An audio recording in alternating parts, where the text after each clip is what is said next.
Pronto, vamos lá para socorro Biden e Trump, Ari. O sujo falando do roto. Você quer ver? Gostaria. Pois vai lá. Biden concede perdão total e incondicional ao filho Hunter para evitar que ele seja preso. Trump critica, mas já fez parecido. Socorro. Bem, o presidente Biden ontem anunciou que concedeu perdão oficial, perdão presidencial ao filho dele, o Hunter, que foi condenado por posse ilegal de arma e sonegação de impostos. Filho que já foi condenado, o primeiro filho de presidente americano com condenação criminal, ele só esperava a sentença. E o presidente americano explicou por que quebrou a promessa. Ele disse que não iria conceder o perdão ao filho. Ele explicou, ele disse, desde o dia em que assumiu o cargo, disse que não interferiria na tomada de decisões do Departamento de Justiça e mantive minha palavra, mesmo tendo visto meu filho ser processado de forma seletiva e injusta. Nenhuma pessoa razoável que analise os fatos dos casos de Hunter pode chegar a qualquer outra conclusão, além de que ele foi visado apenas porque é meu filho. Espero que os americanos compreendam porque um pai e um presidente tomariam essa decisão.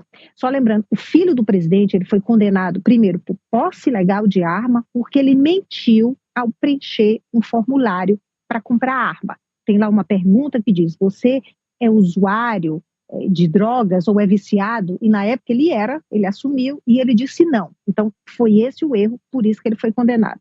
A segunda condenação foi porque ele sonegou impostos. E aí o presidente Biden disse, primeiro, por mentir no formulário, Biden disse que quase ninguém nos Estados Unidos, praticamente ninguém nos Estados Unidos é processado criminalmente por mentir nesse formulário.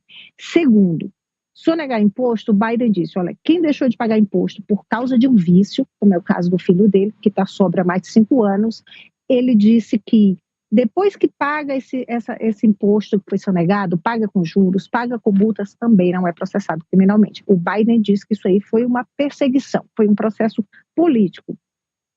O presidente eleito, Donald Trump, disse que esse perdão é um abuso, que é um erro. Os republicanos estão chamando o presidente Biden, toda a família, de mentirosa, Biden é mentiroso, Biden é hipócrita, mas ele também enfrenta críticas de democratas, de pessoas do próprio partido, como é o caso do governador do Colorado, do estado do Colorado, Jared Polis, que escreveu que, como pai, ele entende a decisão do Biden de tentar aí salvar o filho, mas diz que está desapontado porque o presidente colocou a família à frente do país. Essa medida vai manchar a reputação do Biden e ele disse, ninguém está acima da lei, nem o presidente, nem o filho de presidente. Mas outros presidentes já perdoaram parentes, como é o caso de Bill Clinton, que perdoou um meio-irmão que havia sido condenado por posse de cocaína e tráfico de drogas. Engraçado que ele foi perdoado e um mês depois ele foi preso de novo, mas porque estava dirigindo embriagado. O próprio Trump, que está condenando, também perdoou o pai do genro, ou seja, o sogro da filha dele, da Ivanka, que dizem que é a preferida dele. Ele foi condenado por sonegação de impostos. Aliás, um parêntese, já foi nomeado embaixador dos Estados Unidos na França. Bom, né? Embaixador dos Estados Unidos na França.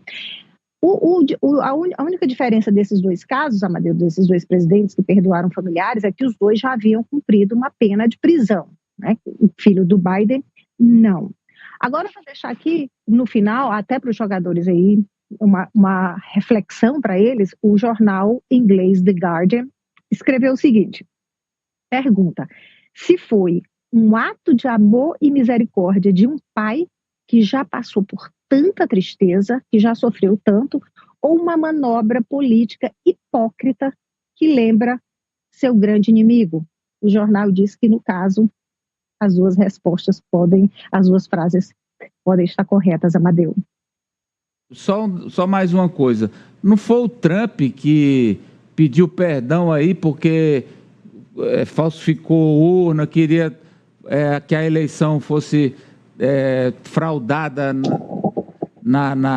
onde foi, meu Deus? Acho que na Califórnia. Não foi ele mesmo que agora vai... os processos, tudo que ele tem, ele vai anistiar, não é ele mesmo que está fazendo isso? Ele diz que são reféns, ele diz que as pessoas que foram presas nos Estados Unidos pela participação, pela violência da invasão do Capitólio, em janeiro de 2021, o presidente eleito Donald Trump disse que essas pessoas são reféns, essas pessoas merecem a liberdade. E ele prometeu várias vezes que vai fazer isso quando assumir a presidência. E os crimes dele também não são todos aí perdoados ou colocados de lado quando ele assumir e depois serão esquecidos pela justiça? Porque, como presidente eleito, o Departamento de Justiça não vai processar um presidente em exercício. Então, como é que então, pode? Os casos foram... Como é que pode o cara é beneficiado por isso tudo e fica criticando o outro? A sua frase, repita ali. O sujo falando do mal lavado? O sujo falando do mal lavado. Agora eu vou uma provocação para o professor Vila. E agora é incrível, né, como uma coisa foi incutida na cabeça nossa, dos brasileiros, que é só aqui no Brasil que existe o jeitinho brasileiro. Olha o jeitinho americano aí. Tem jeitinho francês, tem jeitinho russo. Todo povo tem o seu jeitinho, professor.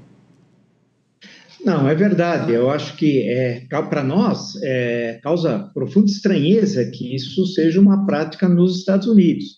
Aqui a Constituição reza, por exemplo, o Instituto da Graça, né, do presidente da República, e que deu muita polêmica, inclusive. Vamos lembrar o caso do Daniel Silveira, né?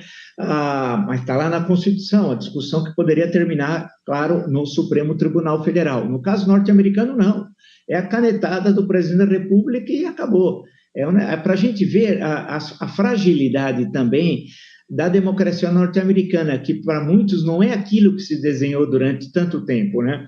A eleição não é direta para presidente da República, tem problema de fraudes na apuração nos estados, e agora, né, tem, por exemplo, da questão institucional, esse tipo de perdão que, convenhamos, que para os nossos padrões é um verdadeiro absurdo, mesmo os padrões brasileiros, é um verdadeiro absurdo. Né?